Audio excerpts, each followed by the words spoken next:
Le samedi 15 juin 2024, l'atelier d'histoire critique recevait Pierre-Marie Lezac, doctorant en histoire romaine, pour une conférence intitulée « De quoi a-t-on peur dans l'Antiquité romaine ?»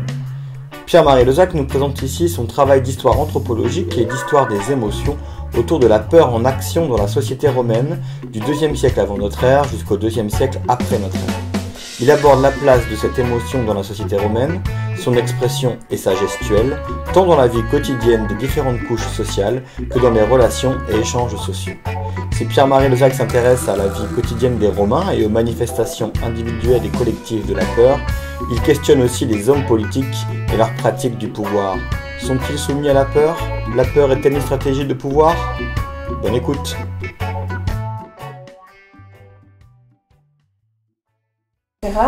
Aujourd'hui, on fait une conférence d'histoire romaine, si arrive peu, on est content. Voilà, on accueille Pierre-Marie Lezac, qui est historien, il est doctorant, il soutient sa thèse dans pas trop longtemps, dans 6 mois. Il travaille sur la peur dans l'Antiquité romaine, et du coup il va nous présenter son sujet, les avancées de sa thèse aujourd'hui. Du coup il va nous parler de quoi a-t-on peur dans l'Antiquité romaine, comment se présente cette peur, sa gestuelle, les liens entre, tant dans la vie quotidienne qu'entre les différents milieux sociaux, on va dire. Est-ce que la peur est utilisée par les politiques, qui, à mon avis, est le cas, comme jusqu'à aujourd'hui d'ailleurs. Du coup, voilà, on va voir plein de choses. Pierre-Marie va parler à peu près 45 minutes et après on aura du temps pour répondre aux questions. Donc, voilà, vous pouvez vous avancer si vous voulez, il y a plein de place. Voilà, merci. Ok. Alors, déjà, je tiens à remercier l'association de m'avoir invité. Merci beaucoup. On va commencer. Hein. Alors, Lucrèce, dans le tome 3 de son traité sur la nature, est amené à aborder la question des châtiments infernaux et du monde infernal. Il constate que certaines personnes sont effrayées par le châtiment de Tantale, le châtiment d'Ixion, alors qu'ils se présentent comme des philosophes, comme des consuls ou comme des généraux, ce qui pour lui est un petit peu embêtant. Des gens qui font partie de l'élite de la société romaine se mettent à craindre des chimères, alors même que ces personnes sont censées avoir reçu un enseignement philosophique qui leur a appris que l'âme est quelque chose d'éphémère et qu'une fois que l'on meurt, elle disparaît. Pour les épicuriens, elle disparaît tout de suite. Pour les stoïciens, elle disparaît un tout petit peu après, mais elle disparaît. Donc, il n'y a aucune raison de craindre des châtiments dans l'au-delà. Et même si l'âme continue à survivre, ces châtiments ne nous feraient aucun mal, puisque l'âme serait comme un fantôme. Et donc, un coup de fouet sur quelque chose qui passe à travers, ça ne fait aucune douleur. Par contre, il constate que les enfants ont aussi peur des enfers. Et là, son regard est différent. C'est normal qu'un enfant ait peur. Il n'a pas reçu l'éducation nécessaire pour faire la distinction entre ce qui est sérieux de ce qui est chimérique. Les peurs, les rêves, les cauchemars, et là, sur les mythes infernaux, Tantale, Ixion, etc. Rien que par cette réflexion de Lucrèce, on constate que la peur, son expression et son ressenti. Approchez-vous. Je vais me rapprocher un peu. On constate donc que la peur, par son expression et son ressenti, peuvent être utilisées pour distinguer différentes catégories sociales entre elles. Pourtant, est-ce que on peut pour autant, en tant qu'historien, travailler sur une émotion ? Après tout, l'émotion, c'est quelque chose de très subjectif. Certains vont vous dire, non, comme c'est trop subjectif, comme ça change entre vous et moi, ce n'est pas possible que cela devienne un objet d'histoire. Pourtant, les anthropologues ont montré que les émotions ne sont ni universelles, ni atemporelles. Elles varient d'une civilisation, d'une époque à une autre, et elles varient même entre les individus, en fonction de leur âge, en fonction de leur sexe, et en fonction de leur position sociale. Donc, une émotion est un fait social. Et parce qu'elle est un fait social, elle peut être étudiée par les historiens. Cependant, l'historien doit faire attention, lorsqu'il travaille sur une émotion, à ne pas appliquer ses propres codes émotionnels à l'émotion qu'il étudie sur une autre civilisation ou dans une autre époque. C'est pourquoi il doit prendre 3 prérequis. La première chose, c'est de partir de la définition que donne la société qu'il étudie de l'émotion. Nous, à l'époque. Nous, on a les Romains, et Cicéron est l'un de ceux qui a proposé la définition la plus complète de ce qu'est la peur et de ce qu'est une émotion. Les Romains ne parlent pas d'émotion. Ce mot n'existe pas. C'est quelque chose qui apparaît très, très tard dans nos civilisations, à partir de l'époque moderne et surtout à partir du 19e siècle. Les Romains, ils parlent de passion. Cicéron l'explique dans les Tusculanes, la peur est une passion négative. Pourquoi elle est négative ? Parce qu'elle agite l'âme de l'individu. Et comme son âme est agitée, il n'est plus capable de raisonner. Et donc il n'est plus capable de distinguer le chimérique de la réalité, où il n'est plus capable de se maîtriser. Or, dans la société romaine, il y a des codes émotionnels très stricts. Ne pas les respecter, comme nous allons le voir par la suite, a des conséquences plus ou moins néfastes pour la personne, suivant dans quel groupe social il appartient. Mais il ne suffit pas de partir de la définition pour comprendre ce qu'est une émotion dans une civilisation donnée. Il faut aussi partir du vocabulaire qu'ils emploient. Jean-François Thomas a fait toute une étude sur le lexique de la peur. Et on se rend compte que nous, Français, on utilise le mot crainte pour dire plein de choses.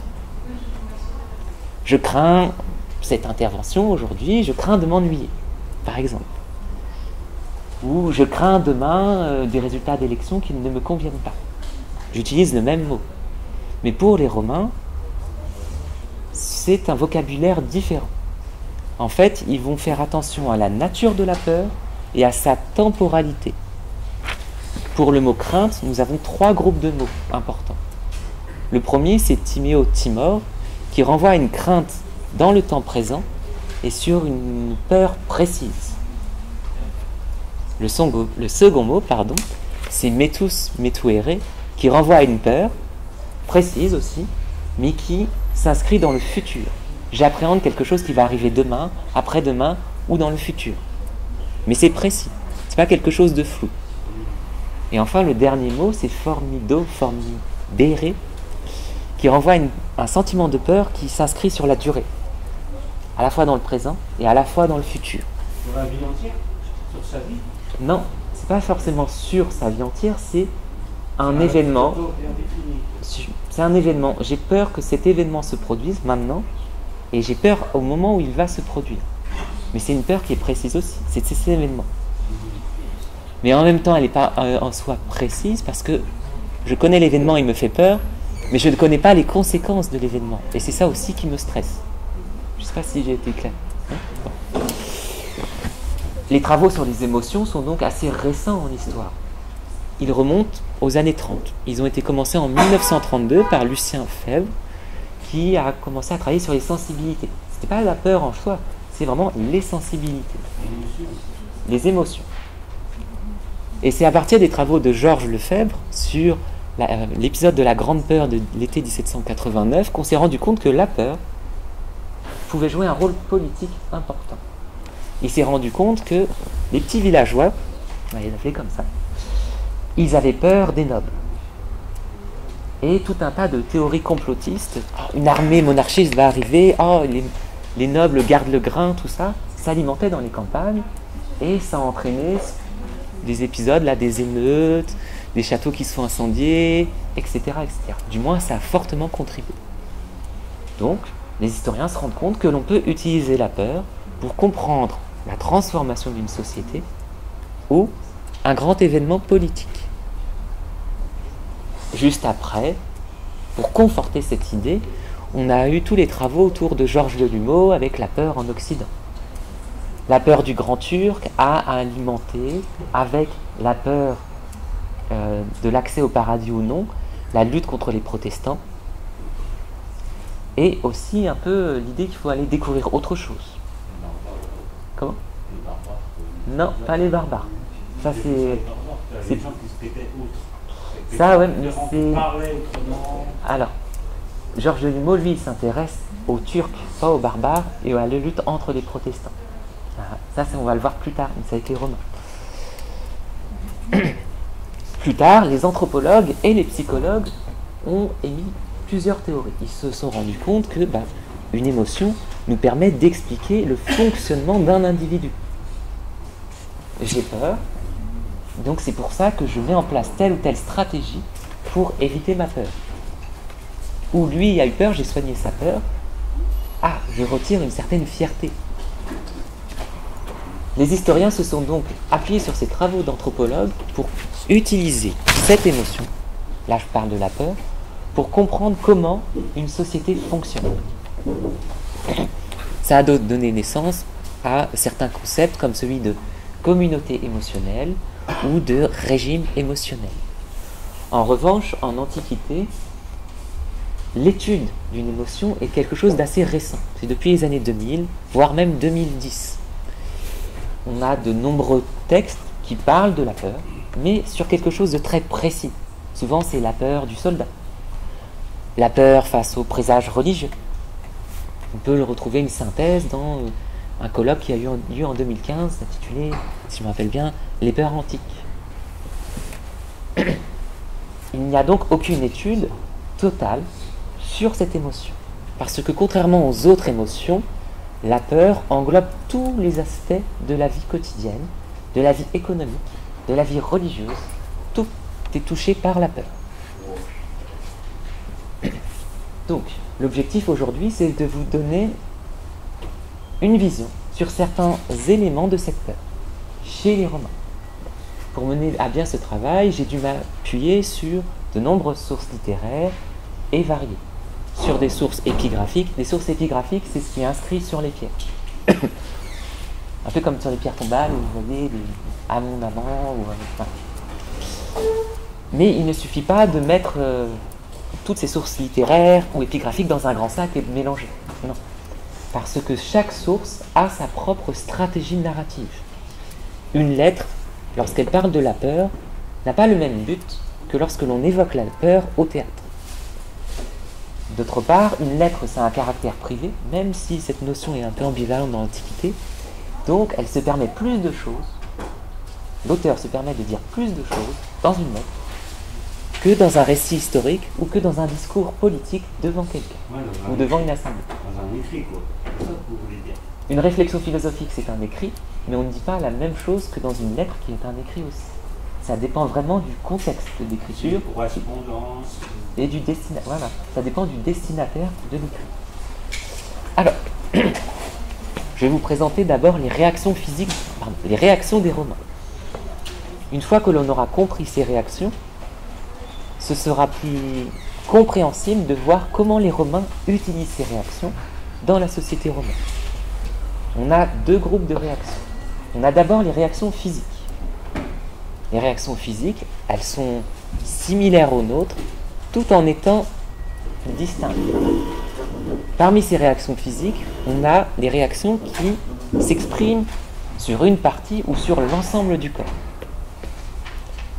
Il y en a que vous connaissez très bien, la pâleur, les frissons, les tremblements, c'est celles qui reviennent le plus souvent dans nos sources, qu'elles soient épigraphiques ou littéraires. À côté de ces réactions très connues, qui reviennent très souvent, on en a d'autres, plus ponctuelles. Vieillir de peur, mourir de peur, frissonner de peur, pardon, pas frissonner, claquer des dents, etc. Chacune de ces réactions a son propre vocabulaire. Par exemple, on prend l'exemple de la pâleur. Les Romains vont employer le terme pâlor ou paléo. Les suffixes en or, ça indique une intensité vraiment très forte.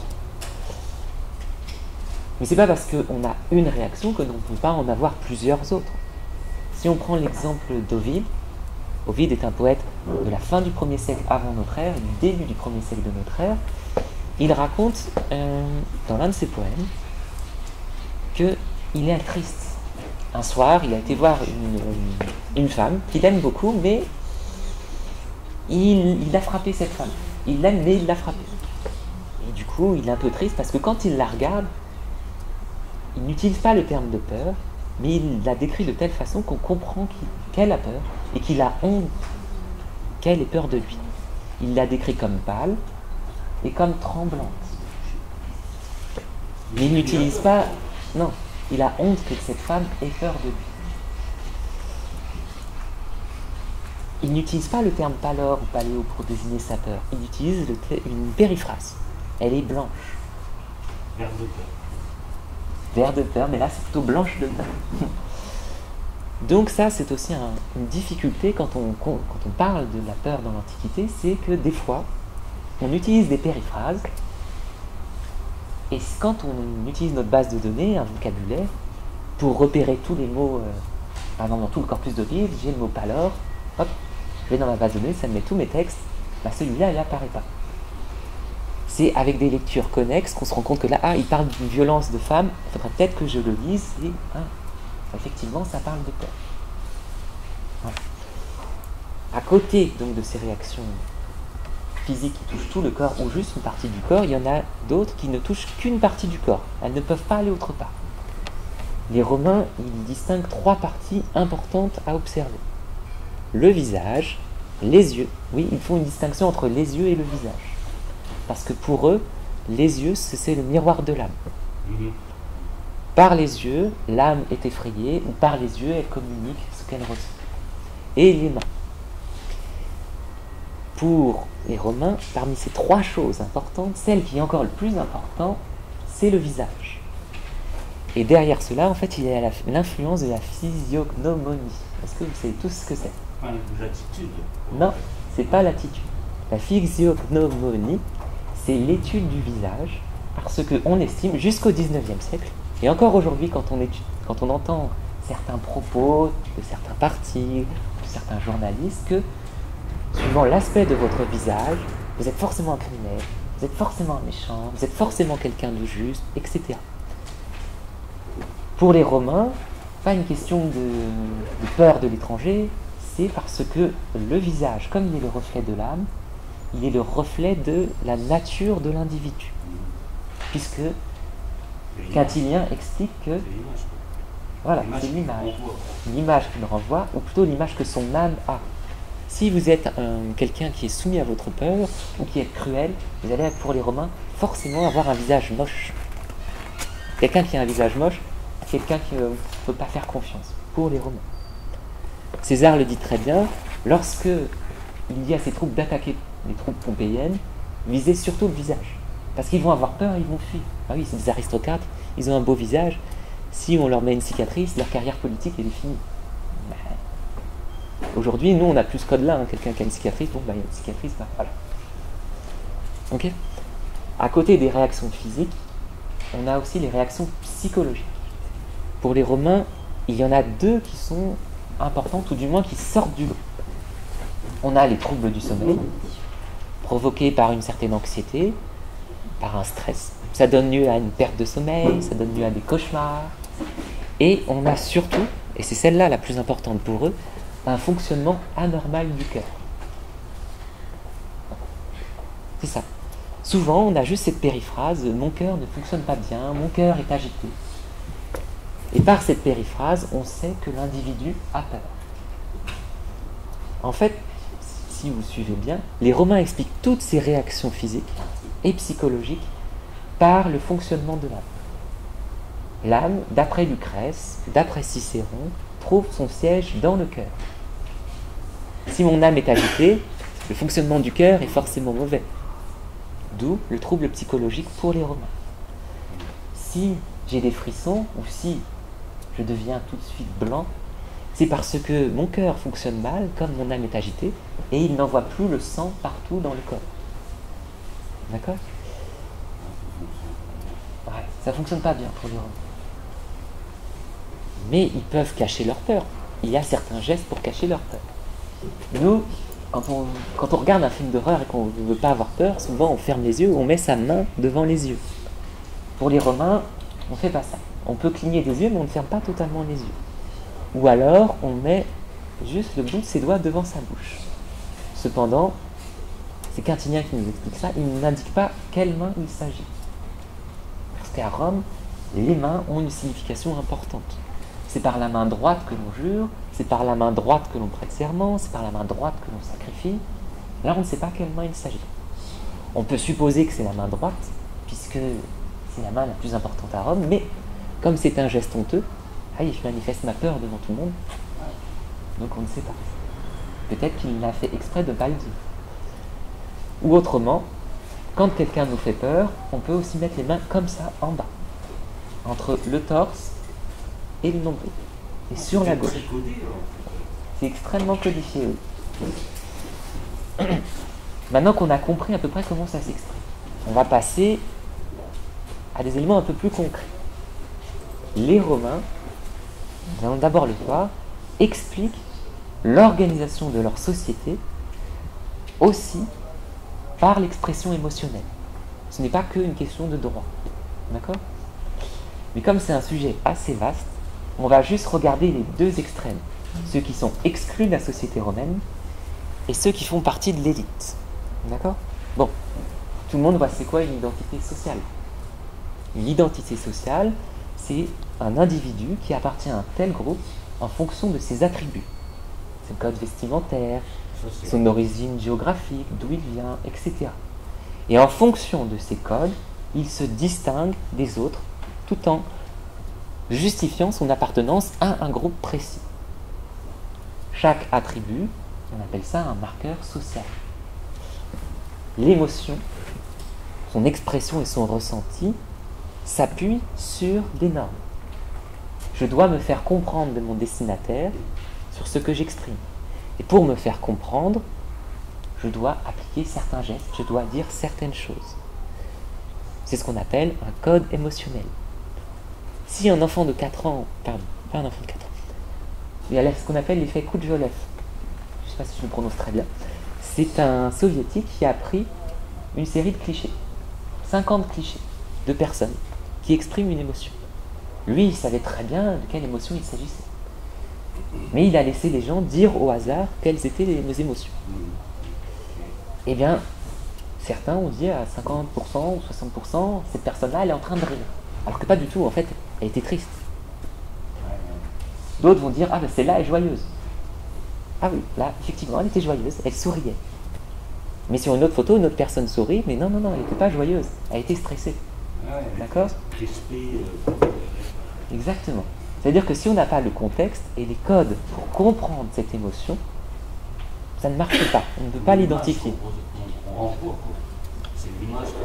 Alors c'est l'image que vous renvoyez, mais si vous n'avez pas les codes pour comprendre, si les autres n'ont pas les codes pour comprendre l'image que vous renvoyez, vous allez juste passer pour un idiot.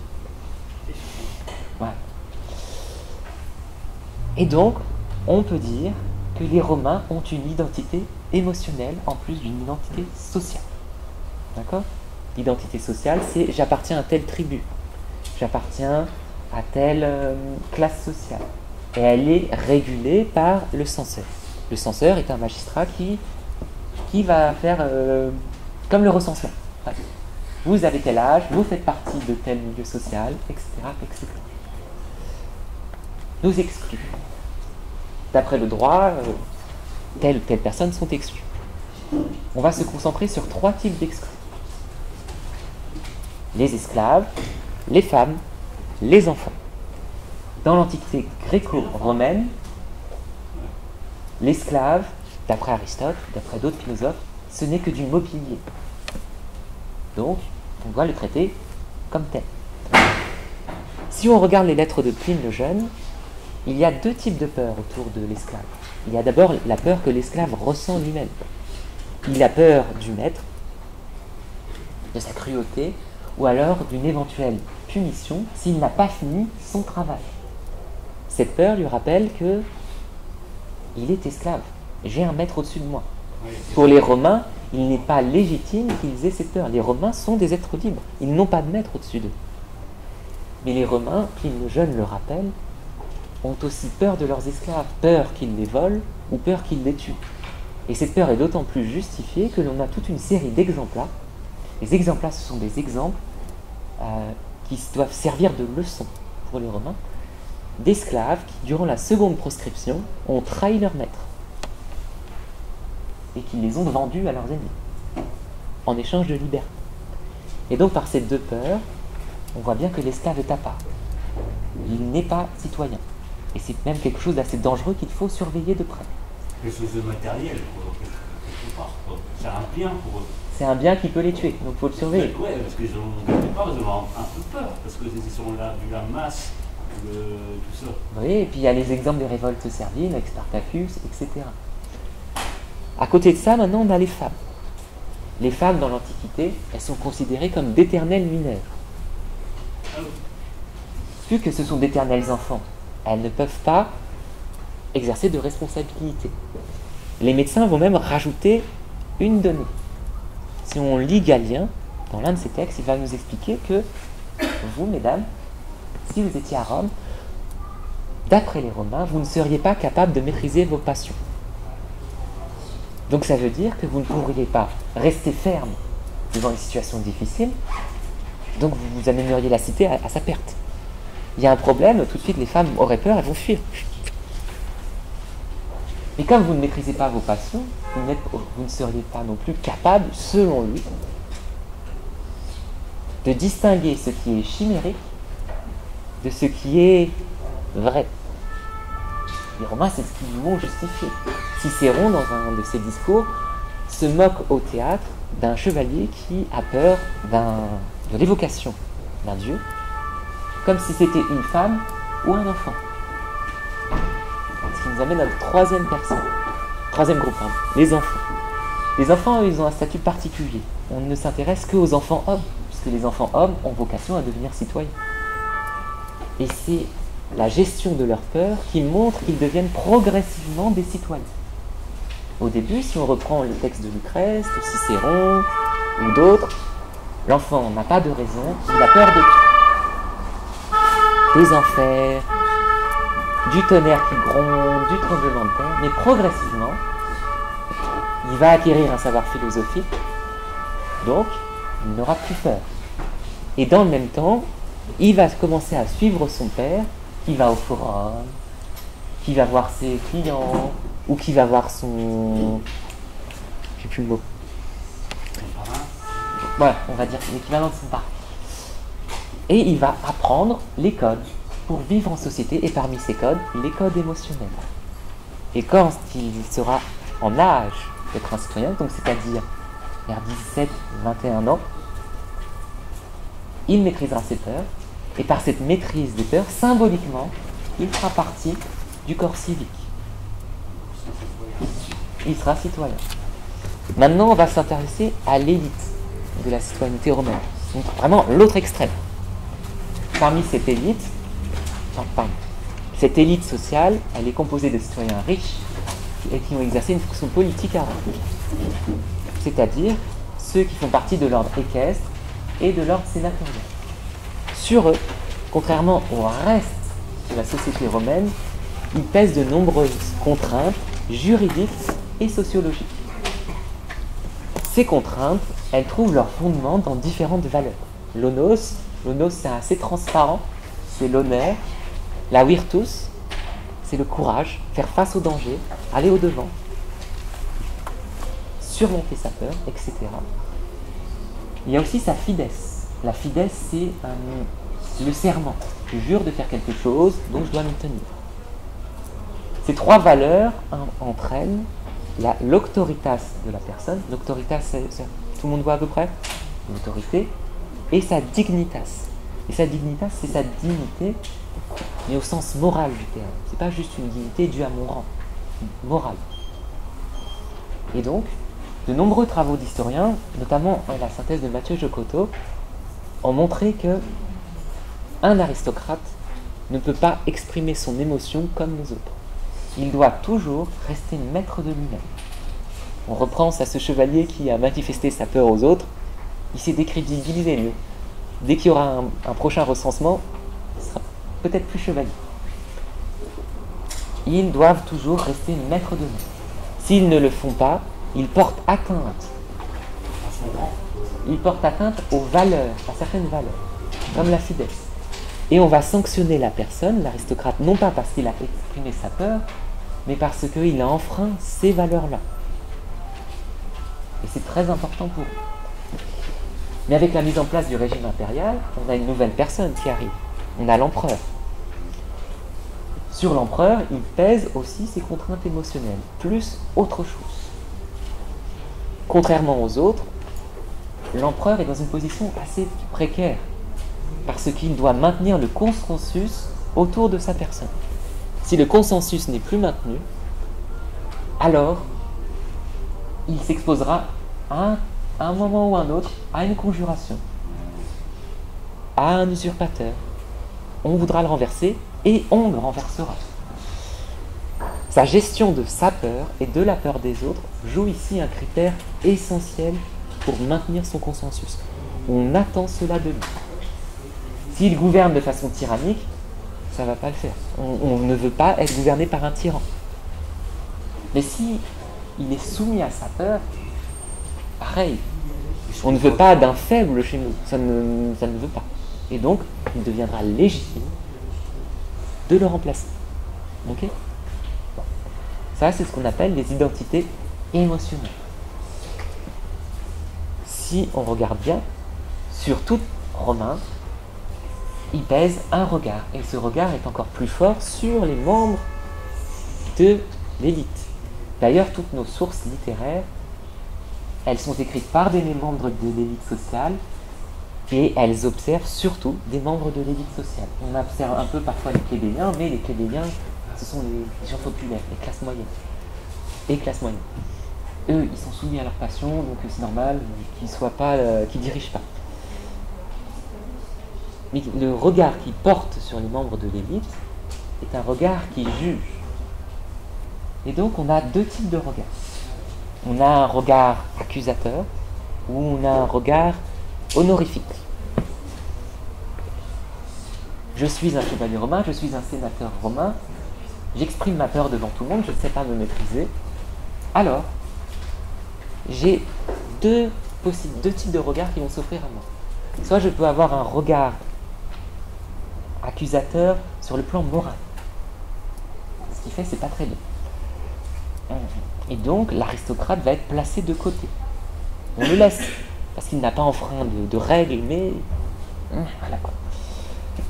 Tacite rapporte que sous le règne de Claude, il y avait un gouverneur de province qui était très connu sous Caligula pour faire œuvre de flagornerie.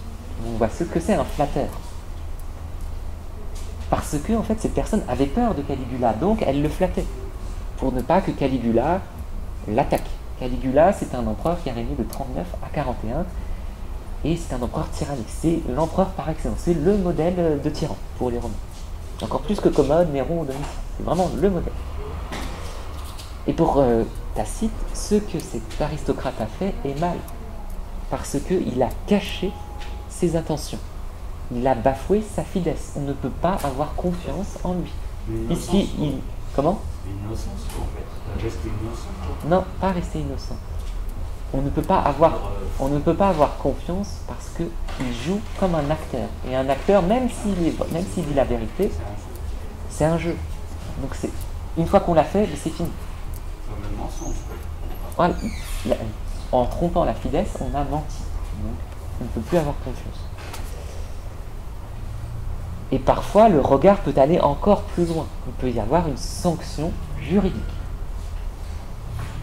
Valère Maxime, dans son ouvrage sur les faits mémorables, s'intéresse à la magistrature de la censure. Les censeurs, ce sont des personnes, comme je l'ai dit tout à l'heure, qui inscrivent dans un registre toutes les personnes.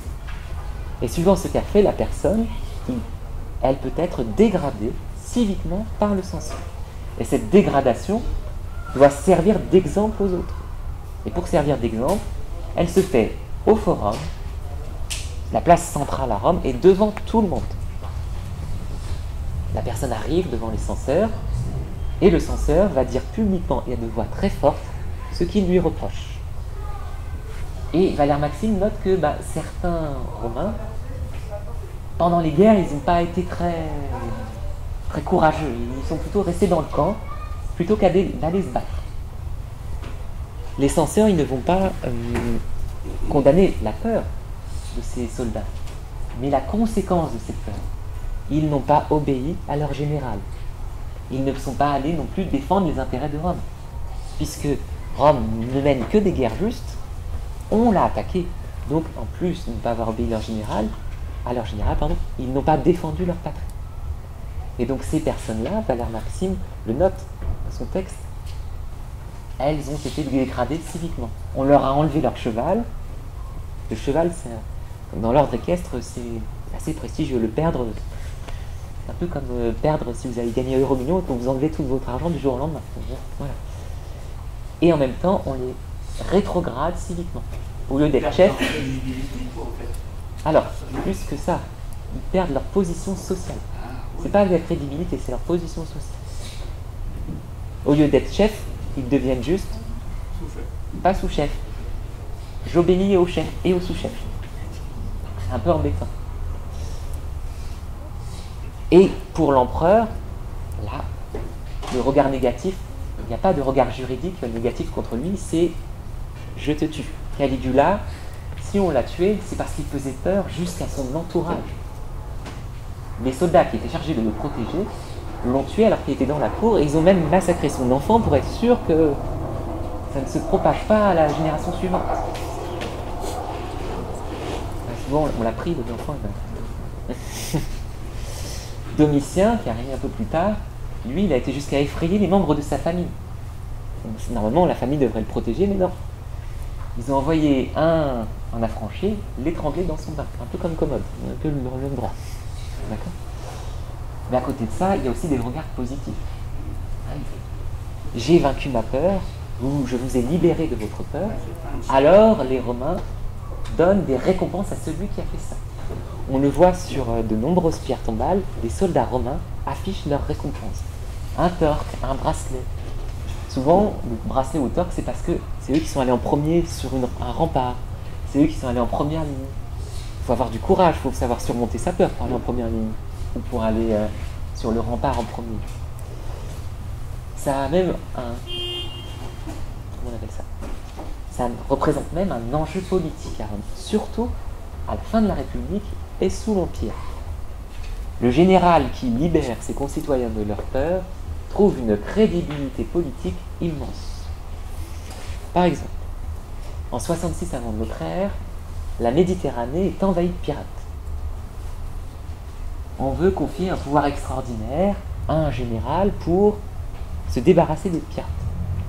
On dit, ah, pourquoi pas Pompée. Pompée, ça pourrait être bien. Mais il y a encore des doutes. Cicéron va rédiger tout un discours, c'est le discours sur Pompée, ça s'appelle, et l'élément central de ce discours est Pompée nous a libérés de cette peur, de cette peur, de cette peur. Lui, il n'a pas peur, et grâce à lui, parce qu'il n'a pas peur et parce qu'il est courageux, on sera libéré des pirates. Et c'est en partie grâce à ce discours que Pompée a eu les pouvoirs extraordinaires pour gérer la crise des pirates. D'accord ? Donc, la peur représente aussi un outil politique. Ça peut être une arme ou une source de légitimation. Après la République, sur le passage à l'Empire, la peur joue un rôle de légitimation très important. On le voit surtout avec le règne de l'empereur Auguste et le règne de l'empereur Vespasien. Tous les deux arrivent après une guerre civile et tous les deux doivent se dire il faut que j'assoie mon pouvoir pour éviter d'autres usurpations. Pas de souci, je vais dire que j'ai rétabli la concorde, que j'ai mis fin à toutes les peurs, moi, mon action personnelle, et que si je ne suis plus là, ce sera le retour du chaos. Cette légitimation, elle passe par les écrits, par le travail iconographique, et par tout un tas de cérémonies. Les écrits, on a tous. Vous avez sûrement lu des extraits ou lu Virgile. Dans Virgile, dans le texte 6, dans le livre 6, à la toute fin, est né et au départ, dans les enfers, il arrive aux Champs-Élysées, il rencontre son père, et son père lui fait une prophétie. Et il lui dit, un jour, un de tes descendants ramènera l'âge d'or à Rome. L'âge d'or, c'est une période bénie où il fait beau, on a la nourriture en abondance, et on n'a aucune paix. Et Auguste se présente comme le restaurateur de cet âge d'or. Dans son iconographie, il le met beaucoup en avant. Le thème des roseaux, le thème de la fin d'exercice, etc. Et enfin, il y a la cérémonie du triomphe. Cette cérémonie, c'est la personne victorieuse qui défile dans Rome d'un point A jusqu'à un point B. Le point B, c'est en haut du Capitole, la plus haute colline de Rome. Donc symboliquement, c'est important. C'est en plus là qu'il y a Jupiter, la divinité tutélaire des citoyens de Rome. Et dans ce triomphe, on exhibe souvent les prisonniers. C'est un moyen de rappeler à tout le monde que grâce à son action, je vous ai libéré de cette peur-là, de cette personne. Et d'ailleurs, ils le mettent très bien en scène. Lorsque, par exemple, Claude a vaincu les Bretons en 42, 43, il dit on va garder celui-là, là, et on va exagérer les faits de ce barbare. Oui, c'est une barbare, les Bretons. Pour que les Romains ils se sentent fiers de notre armée. Ah oui, on les a battus, il nous a libérés de cette peur. Oui, il succède à Caligula, il a besoin de se légitimer quand même. Ok. Mais en même temps, la peur c'est assez pratique. Sénèque souligne dans son traité sur la clémence parce que ça peut servir d'arme. Ah oui. Même si c'est négatif, Sénèque dit oui, bon, vous pouvez l'utiliser, mais avec parcimonie. Les Romains ont donc deux façons d'utiliser la peur comme arme. Soit ils vont la susciter personnellement, mais pour cela ils vont s'appuyer sur la position sociale. Si un enfant de 4 ans veut vous effrayer, ça va plutôt vous faire rire. Mais par contre, si c'est votre chef ou un gendarme dans la rue, tout de suite là ça va être autre chose. Pour les Romains c'est pareil. D'autre part, ils ciblent quelqu'un en particulier parce que c'est une arme émotionnelle qui ne fonctionne que pour atteindre un but précis. Si je l'utilise pour avoir de l'argent, mais qu'en fait, c'est juste pour me faire mousser, ça ne marche pas. D'accord ? Pas forcément. Pas forcément. Alors, ils vont se mettre en scène. La mise en scène, quand on utilise la peur comme arme personnellement, est très importante. La symbolique participe à me faire monter l'intensité de la peur dans la personne ou le groupe de personnes ciblées. On va prendre l'exemple de Cicéron. Cicéron fait le procès de Vérès. Vérès était un gouverneur de Sicile de 73 à 71 avant notre ère. Il a terrorisé les Siciliens. Et Cicéron remarque que Vérès, une fois, il allait voir une personne en particulier dans le cadre d'un procès. Il lui a dit ce serait bien que tu payes. La personne lui a dit non. Pourtant, Vérès, c'était lui le juge, mais il lui a dit non. Alors, il est allé voir l'avocat, Vérès, et il a dit bien fort pour que tout le monde comprenne celui-là, il va nous causer du tort, mais il n'aura pas peur il va être moins courageux très vite si on lui dit qu'il va subir les verges. Les verges, c'est on vous attache à un poteau et on vous casse les membres à coups de bâton. Ou souvent, on vous met dans une fourche et on vous promène tout en vous cassant les membres petit à petit. Et là, la personne, effectivement, Cicéron l'a dit que Vérès a remarqué que cette personne est devenue blanche. Et tout de suite, elle s'est mise à l'obéir. Parce que Cérès voulait son argent. Une autre fois, Vérès est allé devant une cité. Il est resté assis dans son fauteuil devant la cité et il voulait que tous les citoyens lui donnent de l'argent en procession, mais qu'en même temps, elle lui donne des honneurs, un titre, si vous préférez. Grand protecteur de la Sicile, quelque chose comme ça. Mais il s'est mis dans une telle position, en s'asseyant devant la cité, qu'il donnait l'image qu'il était un général qui allait assiéger la cité et les passer au fil de l'épée si les habitants de cette cité ne lui obéissaient pas. Vous voyez, la symbolique n'est pas la même et le but n'est pas le même. Je veux des honneurs plus de la richesse. À côté de cela, la personne peut aussi utiliser des intermédiaires pour faire peur. Ça va être des soldats, des délateurs. Sous l'Empire, les empereurs utilisent beaucoup les délateurs. D'ailleurs, Pline le Jeune, dans son discours pour Trajan, dit que sous Domitien, c'était un véritable régime de terreur parce qu'il avait plein de délateurs et on ne pouvait pas faire confiance à qui que ce soit de peur d'être dénoncé. Et Domitien, il est content, il va dire non, moi j'ai rien dit, c'est pas moi, c'est lui la peur, c'est pas moi. Ça évite à la personne de passer pour un tyran. pas moi, c'est lui qui vous dénonce. C'est lui qui dit que vous avez fait quelque chose de répréhensible. Donc c'est lui que vous devez craindre. D'accord ? Maintenant, il existe une troisième façon de discréditer quelqu'un par la peur. C'est l'accuser de tyrannie. Vous êtes un tyran, donc vous n'êtes pas légitime pour occuper ce poste. Et on le remarque dès l'époque républicaine. Cicéron a été accusé d'être un tyran, Cicéron, alors qu'il a lutté contre les tyrans, par son adversaire juré, Claudius. Et Cicéron l'accusait lui aussi d'être un tyran. Donc là, hop, on essaye de s'auto-annihiler. Ok ? Ouais, comme les Pokémon. Mais les Romains, ils éprouvent aussi un certain plaisir à se confronter à la peur. C'est paradoxal, hein ? On vous dit dans tous les textes, c'est pas bien la peur, on la veut. Mais en même temps, j'aime bien me faire peur. Là, il joue sur la crainte aussi, plutôt que la peur, c'est la crainte. La crainte de quelque chose.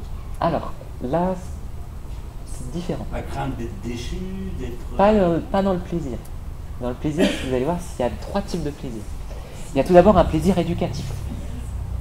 Soit on va raconter des contes effrayants aux enfants, mais c'est pour qu'ils apprennent à ne pas faire ça, à bien agir. C'est la même fonction qu'on les compte pour nos enfants aujourd'hui, exactement la même. Et après, il y a des exemples, donc des textes importants pour les Romains qui doivent servir de leçon pour les adultes, pour qu'ils réfléchissent dessus. Par exemple, on a le texte de Caton d'Utique. Caton d'Utique, il est contre Jules César. D'accord ? Pompée a perdu, les autres Pompéiens ont perdu, c'est le dernier.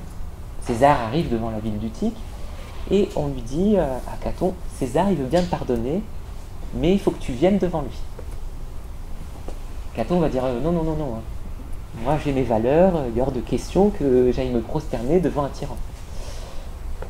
Et il va demander à lire un livre de Platon pour se fortifier son âme, pour ne pas craindre la mort, de craindre de se suicider. Il va se planter une épée dans le ventre, un peu comme les Japonais, et s'ouvrir le ventre. Sauf qu'il l'a mal fait. Un médecin arrive par là, lui il s'est évanoui de douleur, et il lui recoue le ventre. Il a remis les boyaux dedans.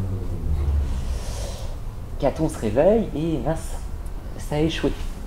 Du coup il pourrait se dire, bon, au moins j'ai essayé, et les autres ont peur de ce qu'il fait. Qu'il va faire. Est-ce qu'il va retenter de se tuer? Et lui-même il exprime une certaine peur. C'était douloureux le refaire, mais il dit non. César il reste un tyran, il reprend son épée et il dit non. Il la lâche et il ouvre de ses mains sa plaie et il arrache ses boyaux, il les déchire pour être sûr qu'on ne va pas le soigner cette fois-ci. Et là il a montré sa bravoure. Et pour ça, il sert d'exemple aux autres. Il ne faut pas craindre de mourir si c'est pour après vivre dans la servilité avec quelqu'un qui bafoue nos valeurs. D'accord ? Et en dehors de ce plaisir éducatif, ce que les Romains appellent l'osium, il y a un pur plaisir à se confronter à la peur. Et là, il y a 2 cas de figure. Soit c'est un plaisir pour passer le temps, et dans ce cas-là, on fait un voyage, on se raconte une histoire pour faire peur, comme ça le temps passe plus vite. On le voit dans l'Andor d'Apulée au tout début. Ils doivent monter une longue montagne et le chemin est assez pénible. Et là, ils se proposent entre eux, ce sont des voyageurs, tous des hommes, tous du même rang social, de se raconter des histoires. Et il y a cette histoire-là d'une sorcière qui un jour, dans une auberge, a égorgé l'un des amis des voyageurs, a mis une éponge et la personne repart tranquillement. Oui, parce que le voyageur, il s'est un peu moqué d'elle, il s'est un peu vengé. Ouais, pas se moquer des sorcières, c'est un peu le but de ça. À un moment donné, il passe une rivière et la personne meurt. Tout de suite, les voyageurs sont un peu effrayés, mais ils sont contents, parce qu'ils se rendent compte que quand l'histoire était terminée, que cette personne a enfoncé une sorcière, il ne faut pas le faire, ils ont passé tranquillement ces hautes marches de montagne. Et il y a un autre cas de figure, toujours avec les histoires, où là, on se raconte des histoires pour se faire peur. On veut se faire peur. On le voit dans le Satyricon, Trimalchion, il a un ami, et cet ami il raconte encore une histoire de sorcière, et il y a une autre, et lui, il va raconter une histoire d'un loup-garou. Et là, ils sont tous les deux fiers de voir les gens qui sont apeurés. Mais toutes ces personnes ont le même rang social. D'accord ? Et enfin, il y a un dernier plaisir, c'est un plaisir de masse. On se fait peur au théâtre. D'accord? On va voir des tragédies, parce que dans certaines de ces tragédies, on évoque les mondes infernaux. Et les mondes infernaux constituent le thème de l'horreur par excellence pour les Romains. Parce qu'on va vous décrire des cadavres, on va vous décrire des châtiments, on va vous décrire l'atmosphère. Pour eux, c'est un film d'horreur. D'accord? Comme pour nous. Mais qu'on soit dans le cadre d'une histoire que l'on raconte pour se faire peur, ou dans le cadre du théâtre, il y a certaines règles. Déjà, au théâtre, tout le monde peut avoir peur parce qu'il y a l'idée qu'on est on peut être caché par la masse.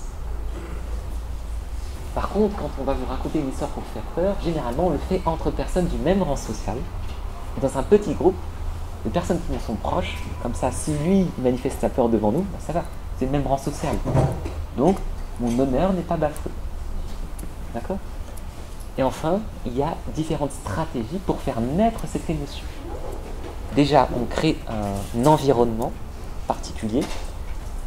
Les histoires pour faire peur, elles sont racontées la nuit, souvent au coin du feu ou d'une flamme d'une bougie, parce que l'auditeur est focalisé sur la personne qui vous raconte la chose et elle n'entend que ça. Et les bruits qui sont à l'extérieur font tout de suite plus peur quand il fait nuit que quand il fait chaud. Si on reprend l'exemple de Trimachion, les personnes qui ont entendu cette histoire, elles sont rentrées chez elles la nuit, juste après, et elles ont eu peur de croiser un loup-garou. Alors que bon, il n'y en avait pas, mais bon, elles avaient peur parce qu'elles entendaient du bruit. Au théâtre, par contre, il y a tout un jeu scénique pour créer cette émotion. Vitruve, dans son traité de l'architecture, nous dit que on va travailler sur l'acoustique. Le mur de scène va faire en sorte que votre regard est focalisé sur les jeux d'acteurs. Et en plus, la pièce de théâtre, c'est un rite religieux, alors il y a de la musique.